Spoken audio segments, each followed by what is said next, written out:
दोस्तों, कुछ प्रेम कहानियां अधूरी होकर भी पूरी लगती हैं और कुछ रिश्ते बिना नाम के ही उम्र भर निभ जाते हैं।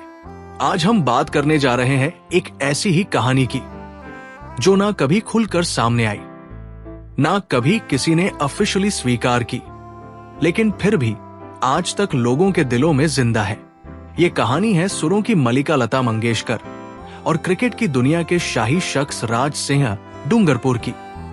कहानी शुरू होती है साल 1950 के दशक से, जब एक तरफ लता मंगेशकर अपनी आवाज से पूरे देश पर राज कर रही थी और दूसरी तरफ राज सिंह डूंगरपुर एक राजघराने से ताल्लुक रखते थे, जिनकी दिलचस्पी क्रिकेट और संगीत दोनों में थी। राज सिंह का जन्म 19 दिसंबर 1935 को हुआ था। वो राजस्थान के डूंगरपुर राजघराने से थे, लेकिन उनका दिल सिर्फ शाही जिंदगी में नहीं, बल्कि क्रिकेट के मैदान और संगीत की दुनिया में भी बसता था। उन्होंने 16 साल तक फर्स्ट क्लास क्रिकेट खेला और बाद में बीसीसीआई के अध्यक्ष भी बने। भारतीय क्रिकेट टीम के सेलेक्टर रहे और कई बार टीम मैनेजर बनकर विदेश दौरे भी संभाले। अब बात करते हैं उस मुलाकात की जिसने इस कहानी को जन्म दिया। राज सिंह मुंबई आए थे लॉ की पढ़ाई करने।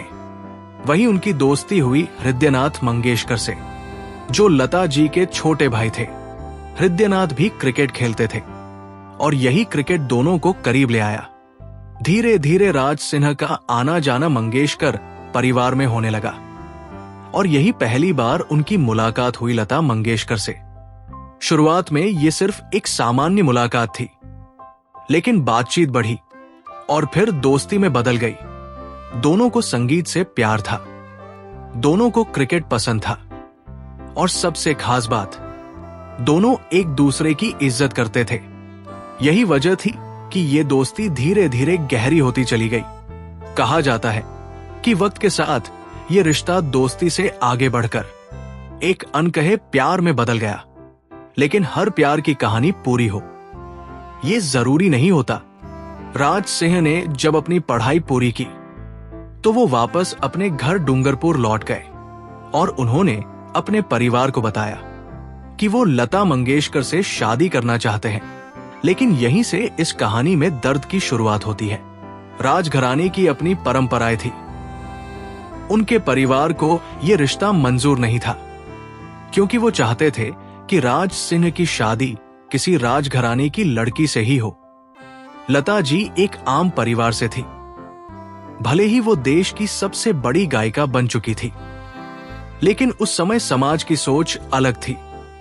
राज सिंह अपने परिवार के खिलाफ नहीं जा सके और उन्होंने अपने प्यार को वही रोक दिया।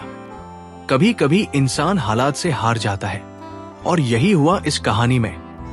लेकिन जो बात इस कहानी को सबसे खास बनाती है वो ये है कि इन दोनों ने अपने प्यार को कभी धोखा नहीं दिया।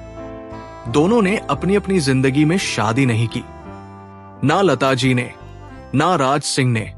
उन्होंने अपने रिश्ते को नाम नहीं दिया, लेकिन उसे निभाया जरूर। कहा जाता है कि राज सिंह हमेशा लता जी के गानों के बहुत बड़े फैन रहे। वो अक्सर उनके कॉन्सर्ट्स में जाते थे और चुपचाप दूर से उन्हें सुनते थे। वहीं लता जी भी राज सिंह के क्रिकेट करियर और उनकी अचीवमेंट्स पर गर्व करती थी। दोनों ने कभी सार्वजनिक रूप से अपने रिश्ते के बारे में कुछ नहीं कहा, लेकिन उनके बीच की समझ, उनका कनेक्शन हर किसी को महसूस होता था। ये एक ऐसा रिश्ता था जिसमें ना कोई वादा था, ना कोई नाम, लेकिन फिर भी पूरी जिंदगी साथ था। साल 2009 जब राज सिंह डूंगरपुर इस दुनिया को छोड़कर चले गए, कहा जाता है कि लता मंगेशकर चुपचाप डूंगरपुर गई थी, बिना किसी शोर शराबे के, बस एक आखिरी बार उन्हें देखने के लिए। वो पल शायद बहुत भारी रहा होगा। एक ऐसा रिश्ता जो कभी शुरू होकर भी शुरू नहीं हुआ और कभी खत्म होकर भी खत्म नहीं हुआ। दोस्तों, हर प्यार को मंजिल नहीं मिलती, लेकिन कुछ प्यार ऐसे होते हैं जो मंजिल से भी बड़े होते हैं।